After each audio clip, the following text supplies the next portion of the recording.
नमस्कार। इन खबर में आपका स्वागत है। किसान आंदोलन का क्या समाधान हो सकता है? प्रधानमंत्री नरेंद्र मोदी ने आज किसानों को वीडियो कॉन्फ्रेंसिंग से संबोधित किया। 23,000 गांव के किसान लाइव सुन रहे थे।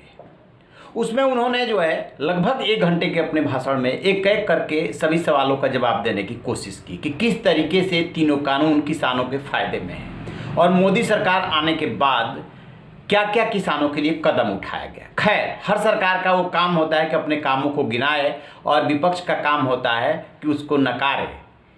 लिहाजा जैसे ही प्रधानमंत्री नरेंद्र मोदी ने संबोधन किया, उसके बाद से कांग्रेस के प्रवक्ता और महासचिव रणदीप सुरजेवाला ने एक प्रेस कॉन्फ्रेंस की और बताया कि किस तरीके से मोदी सरकार किसान विरोधी है। उन्हें सबसे पहले ये बताया कि सत्ता में आते ही इन्होंने राज्यों को एक चिट्ठी लिखी और उसमें साफ साफ कहा कि जो राज्य अपने किसानों के उत्पाद पे बोनस देंगे उनको फिर न्यूनतम समर्थन मूल्य नहीं मिलेगा। फिर उन्होंने बताया कि ज़मीन अधिग्रहण के लिए किस तरीके से 2014 के लास्ट में ये अध्यादेश लेकर के आए, कांग्रेस ने विरोध किया तो उससे पीछे हटे और कई सारे नियम कानून गिनाए जो कि किसान विरोधी हैं। लेकिन ऐसे में सबसे बड़ा सवाल ये है कि 3.5 डिग्री टेम्परेचर हो गया है, किसान सड़कों पे पड़े हुए हैं, एक एक करके डेथ भी हो रही है। समाधान क्या हो सकता है? पिछले दिनों सुप्रीम कोर्ट में गया था। सुप्रीम कोर्ट ने कहा किसानों से कि देखिए, आपको आंदोलन करने का अधिकार है लेकिन किसी का रास्ता रोकने का नहीं है।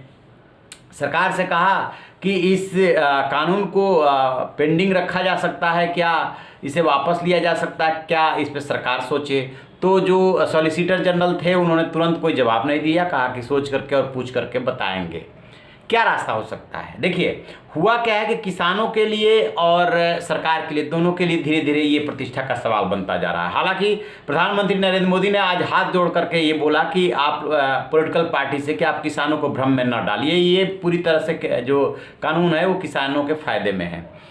लेकिन यदि किसान इस बात पे अड़े रहते हैं, जैसा उसके बाद टीवी डिबेट हुआ तो किसानों की जो प्रतिक्रिया आई है वो प्रधानमंत्री के बात से संतुष्ट नहीं दिखे। उनका कहना है कि जब तक तीनों कानून वापस नहीं होते वो वापस नहीं जाएंगे।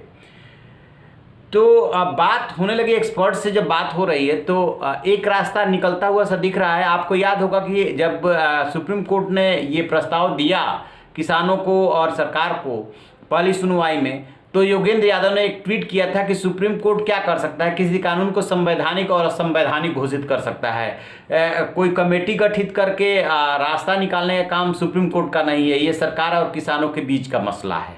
बात एकदम वो सही बोल रहे थे। जब किसी भी कानून को बनने के बाद चैलेंज किया जाता है तो बेसिकली संविधान का कस्टोडियन जो होता है, रक्षक है, वो सुप्रीम कोर्ट है। वो देखेगा कि संविधान के मुताबिक ये कानून है कि नहीं है, इसके अलावा उसका कोई क्षेत्राधिकार नहीं बनता है।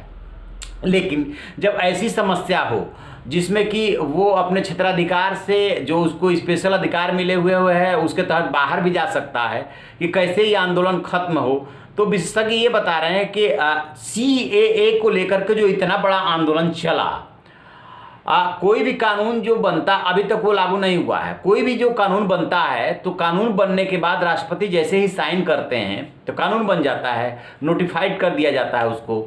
लेकिन उसको लागू करने के लिए जरूरी दिशा निर्देश और नियम बनाने होते हैं।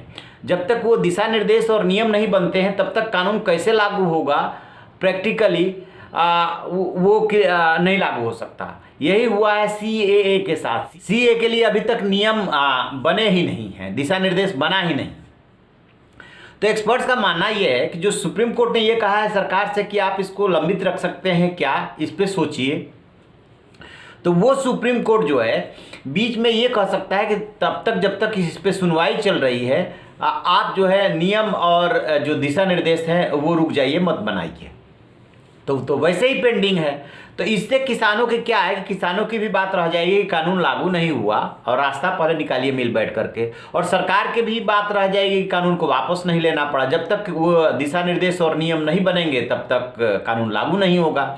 एक तो ये रास्ता निकलता हुआ सा दिख रहा है। दूसरी बात एक आ रही है कि क्या कोई अध्यादेश ला करके उन तीनों कानूनों को रद्द किया जा सकता है? बिल्कुल नहीं किया जा सकता। जब कोई पार्लियामेंट कोई कानून पास करती है तो उसमें संशोधन या उसको रद्द करना फिर उसी पार्लियामेंट के पास जाना होता है।